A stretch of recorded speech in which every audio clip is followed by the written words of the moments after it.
This is a moment where we need to stop and realize that, yes, everybody has been desensitized by the insane ramblings of Donald Trump through the years, by his crazy actions. This is a time to stop, though, and for people to realize, and I hope people who once supported Donald Trump will move away from him and realize that Donald Trump is not talking about supporting Putin and Russia invading our European allies. He's not saying that for no reason. He's not talking about how great Orban is, a guy who attacks Western democracy. And Donald Trump says, you know what, I'm going to be a dictator from day one, and America needs a strong man. These ramblings, they're made with a very clear intent: to let voters know what they are going to get after he's president of the United States. And after he's president of the United States and he crushes constitutional norms and probably ignores Supreme Court rulings, I think that's next, and just completely trashes the U.S. Constitution, will say, well, this is what I ran on and this is what you all voted for.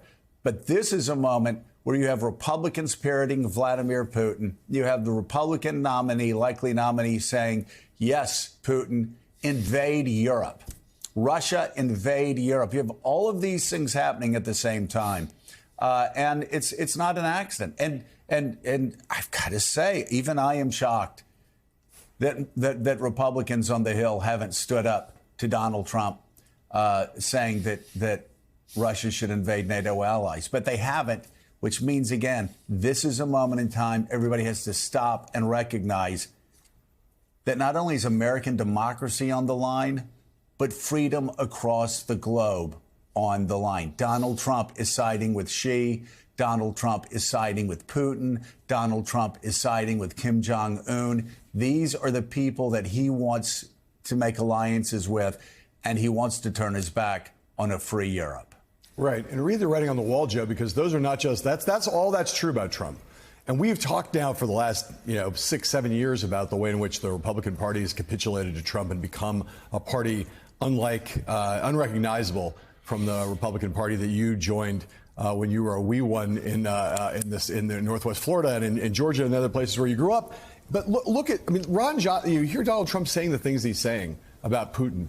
At the same time that's happening, that Trump is saying those things, saying, giving a permission slip, encouragement to Putin, and saying, if the NATO allies don't pay their bills, their dues, whatever, I would encourage you to go in and invade those countries. You have Tucker Carlson is over in Moscow, sitting in front of Vladimir Putin, doing a softball interview with Vladimir Putin, and then you have Ron Johnson. These are just like the points that you kind of connect these dots. Here's Ron Johnson, who sounded in that clip like the senior senator from Yekaterinburg. He's like, basically says, well, no, hey, we got to tell the American people the truth here. There's no stopping Vladimir Putin. He says it not even with a tone of regret. He's sort of in awe of Putin. Why you can't stop him? There's no way Ukraine could win this war. This is like, forget Neville Chamberlain and appeasement. This is like a guy sitting in the grandstands, sort of kind of not exactly cheering Hitler on, but sort of saying, wow, that guy Hitler, man, he's got a lot of strength. He's got a lot of power. You can't stop him. We just got to give it up here. Lindsey Graham, an incredible spectacle of mendacity and buffoonery and self-abasement. His would you ever imagine that you would have ever heard Lindsey Graham, whatever you thought of him back in the day, saying, as Donald Trump suggested, not only has he adopted the Trump line, but throughout that prepared statement, it's peppered with these bouquets that he's throwing to Trump along the way. It's not just enough to take Trump's position. You have to, along the way, every third sentence, sort of acknowledge that it's Trump's position. And it's that the cultishness of the Republican Party towards Trump is on vivid display here. And what that amounts to in the context of world affairs is now increasingly something that comes close to being a cult to Vladimir Putin. That's where we are drifting now. No, it is. It is. The cult is moving. And it's moving. Well, a cult on the far right already started with Orban. a guy who hates Western democracy and says he hates Western democracy, hates everything that has made this country great. It's really unbelievable, Willie. And with Lindsey Graham, you have Lindsey Graham self-fulfilling his own prophecy from many years back when he said, if the Republican Party nominates Donald Trump, they will be destroyed and they will deserve it. Well, here we are with the Republican Party that cozies up to Vladimir Putin, the leader of communist China, the leader of communist North Korea, who wants to abandon an ally fighting against a Russian invader because they want freedom. They want to be like us. They want to look westward instead of looking towards Moscow. And Lindsey Graham is abandoning them. Ron Johnson is abandoning them. Tom Cotton is abandoning them. Ted Cruz is abandoning them. All these so-called conservatives who are anything but are abandoning the freedom fighters whose not only lives are on the line, but whose country's freedom is hanging by a precarious thread right now. And it's the Republican Party of Ronald Reagan cutting that thread. And it's all in the service, obviously, of Donald Trump. As John said, that 3-sentence statement from Lindsey Graham had Trump's name in it twice. As Donald Trump said, as President Trump has said, he wants to make sure Donald Trump hears that, to stay in his good graces, to become Secretary of State, I don't know what. But let's remind people what Republican senators are defending here, who they're getting behind. This is Donald Trump speaking at that rally on Saturday about what he would do if he were president to our NATO allies in their relationship with Russia if Russia wanted to attack, followed by Senator Roger Marshall, a Republican, reacting. One of the presidents of a big country stood up and said, well, sir, if we don't pay and we're attacked by Russia, will you protect us? I said, you didn't pay? You're delinquent? He said, yes, let's say that happened. No, I would not protect you. In fact, I would encourage them to do whatever the hell they want. You got to pay. You got to pay your bills. Yeah, I just encourage people not to overreact. I've learned a long time ago not to overreact to what President Trump says or what he tweets. I think that people should take everything he says seriously, but not literally. Vladimir Putin is scared to death of Donald Trump. He treats Joe Biden like his boy, like his puppet. We're from Holland, sir, and those comments really caused shockwaves in our country and in other countries in our region. How can we rely on a president who claims that he will let Russia do whatever the heck they want? Yeah, I think that's totally inaccurate reporting of what President Trump was saying. What would you say to those countries who are now kind of panicked about what he just said? Yeah, they need to get over it. They need to stand up and be tough. Unclear what he's talking about, inaccurate reporting. We just played the bite. You heard it for yourself. You heard what Donald Trump said. And if anything, Michael Steele, these last couple of days have reminded us and really put the spotlight on the fact that these Republicans will do anything for Donald Trump. Doesn't matter who they are, doesn't matter what the issue is. They find themselves scrambling to defend him, even when he's talking about allowing our allies to be attacked.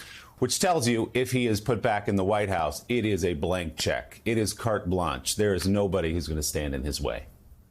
Yeah, Willie, I mean, you play those clips back to back and you hear the idiocy, because what else is he going to say? He's not going to sit there and do what, you know, a senator from 25, 30 years ago in the Republican Party would do if a president said, I'm just going to let Russia just roll over Europe.